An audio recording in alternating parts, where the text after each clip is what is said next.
Bienvenidos al canal de la Profe Salu. El día de hoy vamos a analizar el abecedario en quichua. Es importante estar familiarizado con el abecedario en la lengua quichua para entender cuáles son sus especificidades. Es importante comprender que, a diferencia del abecedario en castellano, el quichua tiene 16 consonantes y 3 vocales.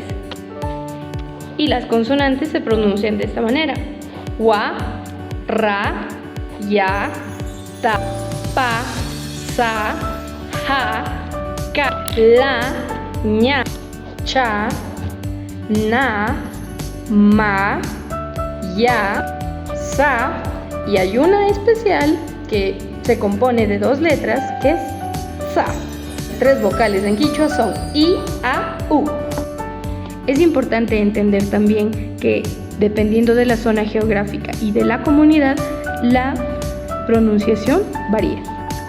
Esto ha sido todo por el video de hoy. No olvides suscribirte y estar pendiente a nuevos videos.